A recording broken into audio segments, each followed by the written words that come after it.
చెప్పండి కృష్ణవేణి గారు. సార్ మీకు అలాగే ప్రైమ్ నైన్ వీక్షకులకి ప్యానలిస్టులకి అందరికీ కూడా నమస్కారం అండి. నమస్తే, చెప్పండి. చెప్పండి సార్. ఎస్, ఈ రోజు జరిగిన సంఘటనలు చూస్తాం. అసలు ఏంటంటే కేవలం ఈ యొక్క కక్ష రాజకీయాలు మాత్రమే నడుస్తున్నాయి, డైవర్షన్ పాలిటిక్స్ మాత్రమే నడుస్తున్నాయి.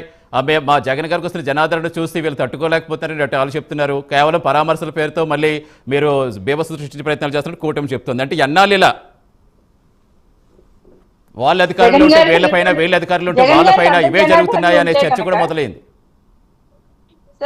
వీళ్ళ అధికారులు ఉంటే వాళ్ళ మీద, వాళ్ళ అధికారులు ఉంటే వీళ్ళ మీద ఈ కక్ష రాజకీయాలు కంటిన్యూ అవుతున్నాయని చర్చ కూడా మళ్ళీ ఒక టాపిక్ లాగా వస్తుంది. అది కూడా సార్ మాదైతే మంచి ప్రభుత్వం అండి. ఎక్కడ కక్ష సాధింపు చర్యలు అనేది పాల్పడకూడదని అనుభవజ్ఞులైనటువంటి ముఖ్యమంత్రి వర్యులు చంద్రబాబు నాయుడు గారు చెప్పారు, అలాగే డిప్యూటీ సీఎం పవన్ కళ్యాణ్ గారు చెప్పారు.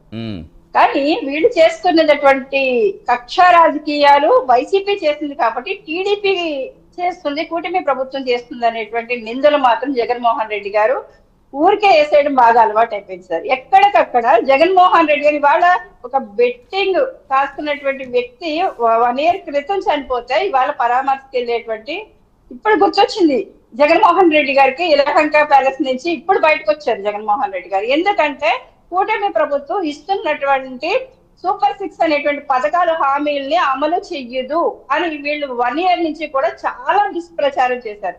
కానీ వాళ్ళ తల్లికి వందనం అనేటువంటి ప్రోగ్రాము ఎంత బాగా సక్సెస్ఫుల్ గా వెళ్తుంది. ప్రజల్లో కూటమి ప్రభుత్వానికి వస్తున్నటువంటి మంచి ఆదరణ కానీ, ఎక్కడికక్కడ జరుగుతున్నటువంటి పాజిటివ్ వైబ్రేషన్ కానీ ఈ జగన్మోహన్ రెడ్డి గారు ఎక్కడ కూడా తట్టుకోలేరండి. ఎక్కడ ఒక స్కూల్కి వెళ్ళి నిజంగా మీ అందరికి వచ్చిందా అమ్మ తల్లికి వందనం అని అడగడం కానీ, పొగలు నేను ఇవ్వలేకపోయాను, కూటమి ప్రభుత్వం మీ అందరికి 3 పిల్లలు ఉన్నా 4 పిల్లలు ఉన్నా సరే కానీ ఇచ్చింది, బాగా చదువుకోండి అని చెప్పే పరిస్థితి ఉండదు సార్. ఈయన ఎప్పుడు కూడా ఎక్కడ శవం దొరుకుతుందా అక్కడ ఏగలాగా వాలిపోతారని చూస్తాడు. అంటే ఎవరైనా సరే 1 year క్రితం చనిపోయినటువంటి వ్యక్తి గురించి వాళ్ళు వెళ్ళడం, అది కూడా జగన్మోహన్ రెడ్డి గారి పరామర్శకు వెళ్ళే విధానంలో చూడొచ్చు సార్. ఆయన ఎవరిని ఎంకరేజ్ చేస్తారు అంటే బెట్టింగ్ కాసుకునే వాళ్ళని మనం చూసాం. గంజాయి తాగేసిన రోడ్డు మీద ఎలా పడితే అలా తిరుగుతున్నటువంటి ఆగతాయిల్ని భయం చెప్తే ఆ రోజు వాళ్ళని పరామర్శించడానికి వెళ్తారు జగన్మోహన్ రెడ్డి.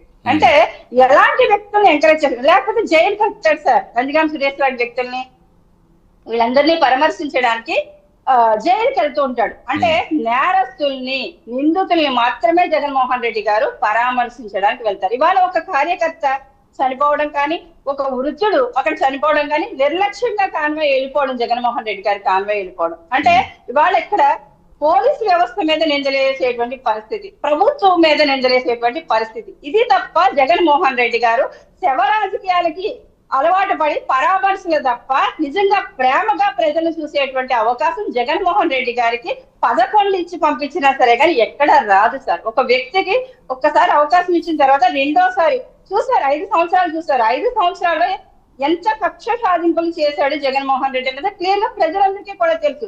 మా డిప్యూటీ సీఎం గారి పిఠాపురం సొంత నియోజకవర్గంలో ఒక సభ నిర్వహించుకుంటుంటే, వారాహి సభ నిర్వహించుకుంటుంటే, అది ఎలక్షన్ ముందు ఒక సభ పెడితే ఆ సభలో కూడా ఆ సభకి అక్కడ అధికారులను పంపించి 500 మందికి ఎక్కువ ఆ బహిరంగ సభకి రాకూడదని ఆంక్షలు విధించినటువంటి ఆనాటి జగన్మోహన్ రెడ్డి గారి ప్రభుత్వం సార్. ఇవాళ ఇప్పటికీ కూడా పవన్ కళ్యాణ్ గారు అంటే దేశవ్యాప్తంగానే ఒక జనాకర్షణ ఉన్నటువంటి వ్యక్తి అక్కడ సభ నిర్వహిస్తుంటే, వారాహి సభ నిర్వహిస్తూ ఉంటే మీరు ఎలా 500 మందితో మించకుండా మీరు సభ నిర్వహించుకోమని ఆంక్షలు పెడతారని ఆ రోజు మేము ప్రశ్నించినటువంటి పరిస్థితి.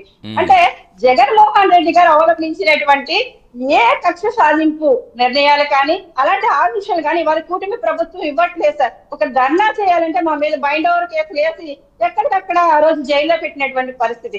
జగన్మోహన్ రెడ్డి గారు ఎక్కడికైనా వచ్చి ఒక సభ నిర్వహిస్తున్నారా, ఆ రోజు ముఖ్యమంత్రిగా ఉన్నారు అన్న టైంలో మా ఇంటి దగ్గర బయట పోలీసులను కాపలా పెట్టేటువంటి పరిస్థితి. కానీ తీసేసేవారు. జగన్మోహన్ రెడ్డి గారు ఒక సభకు వస్తున్నారంటే ఇవాళ కూటమి ప్రభుత్వం అది లేదు. ఎక్కడికక్కడ వాళ్ళకి ధర్నాలు చేసుకోవడానికి కానీ, నిరసన జరపడానికి కానీ క్లియర్ గా ఎక్కడికక్కడ వాళ్ళకి అవకాశం ఇచ్చింది కూటమి ప్రభుత్వం. మీరు అది కూడా గమనించాలి సార్. అంటే ఇంకో విషయం, ఇక్కడ జగన్మోహన్ రెడ్డి గారు చెప్పేటువంటి అబద్ధాలు నమ్మేటువంటి పరిస్థితి అయితే ఏపీలో లేదు సార్. వీళ్ళు ఏ అబద్ధాలు అయితే ప్రచారం చేస్తారో వాళ్ళ కూటమి ప్రభుత్వం ఒక్కొక్కటిగా అన్ని చేసుకుని వెళ్ళడం కానీ అది ప్రజల నుంచి మంచి స్పందన కూటమి ప్రభుత్వానికి వస్తుంది. జగన్మోహన్ రెడ్డి అంటే కంటిన్యూ చేద్దాం. చిన్న బ్రేక్ తీసి కంటిన్యూ చేద్దాం. అసలు లిక్కర్ స్కామ్